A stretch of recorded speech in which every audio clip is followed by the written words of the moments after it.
April 1917. In a boardroom, two men, President Woodrow Wilson and his advisor, George Creel, are talking late at night.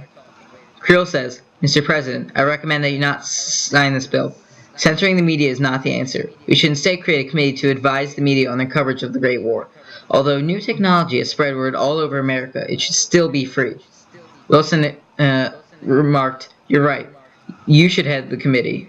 It will be named the Committee on Public Information. I should propose this to Congress, but expect to have a new job in a few weeks." This was the moment that expanded propaganda far beyond what it was previously for America. This media has been part of our nation's foreign politics in some form or another for years. Propaganda is an effective way to control people, as evidenced by its repeated use throughout the 20th century, its use today, and the widely developed theory behind the practice. George Creel went on to create media coverage of the war not solely based on information, but also advising to use emotion, the key ingredient in propaganda, to sway the public against the Central Powers and the enemies in World War I. It worked, too. Next, we'll see other uses of propaganda throughout the World Wars. Germany, 1937. This is the Munich Degenerate Art Exhibit. Paintings are marked with slander and bad reviews.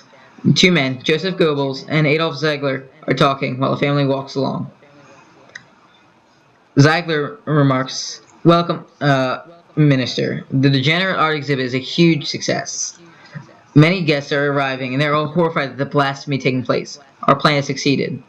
Goebbels replies, "Expect a promotion from this." The father says to his children, "Kinder, this is the result of the vile dregs of society. This new art is horrible for the community, and thank goodness the leader, Adolf Hitler, has shown us the evil of this garbage."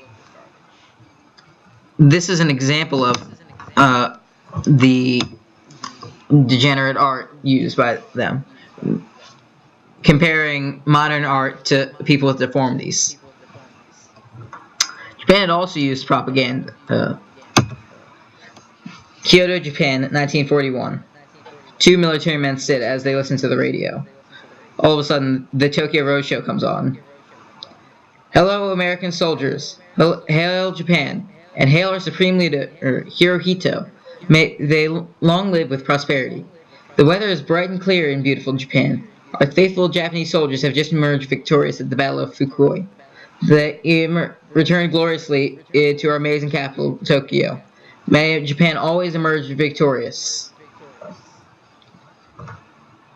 Tokyo Rose was a Japanese-American woman captured at the start of World War II. She was forced to work on the radio, speaking in English, to the American military in the field near Japan. It was an effective way of lowering the morale to hear an American woman, although her true identity wasn't known until the end of the war, telling them how great Japan was. Propaganda was also being used on the home front, inspiring citizens to join the war effort, whether it be through volunteering or other means, as evidenced in the next scene. America, 1941. This is a typical American street with posters on the wall. A husband and wife pass by it. While this may have not directly impacted this couple, the wife does take in the information. She would think harder about what she bought at the market, make a different decision because of it, such as buying potatoes instead of wheat. Well, this doesn't seem like a big deal. Actually, shows just how propaganda can affect the little actions we do and how much it manipulates us. It's a bit unsettling. Now, to learn more about the types of propaganda. White propaganda is when a source of propaganda is clearly revealed. The previous posters were examples of white propaganda, the source being the government. Gray propaganda is when the source is not clearly defined. Finally, black propaganda is propaganda where the source is linked to a different nation, usually an enemy.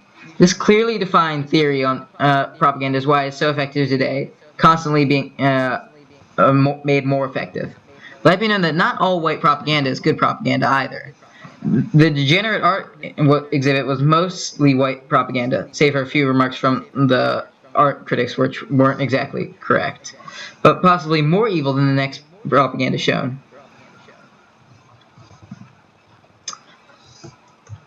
As World War II came to a close, there was a new superpower, the Union of Soviet Socialist Republics, or USSR. This communist nation, led by Joseph Stalin, used propaganda constantly, trying to convince people to follow the supreme leader and think that Russia was the best. This relatively new nation took propaganda to a whole new level. St. Petersburg, USSR, 1957. The scene set in a home with a parent telling her child a story.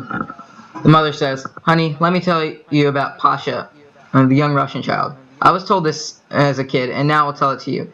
Pasha's father was stealing grain, which is very bad. Pasha decided to tell the police, who took his father and imprisoned him.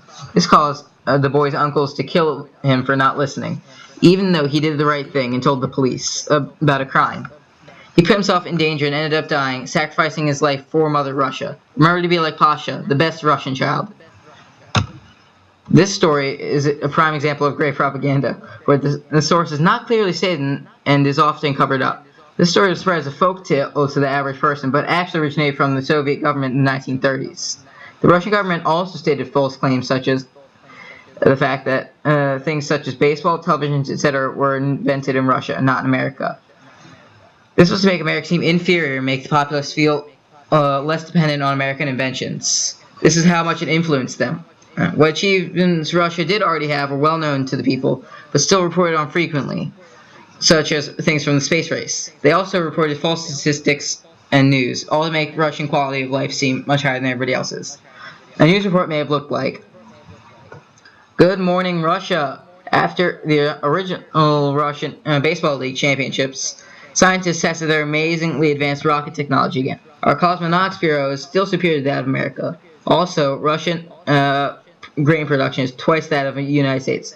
We are at peace while those capitalist pigs are having riots daily in their capital. Long live glorious Mother Russia."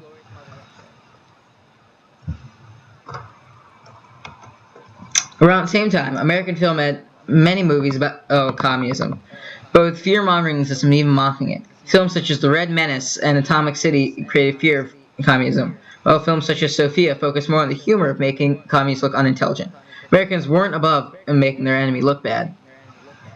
America also had an interesting use of propaganda in Vietnam by dropping leaflets promoting the U.S. Army and their efforts. They dropped over 400 million leaflets within a year from aircraft in Vietnam. And the final estimate for leaflets used in one form or another in Vietnam was over 50 billion. 1,500 for every single person in North and South Vietnam.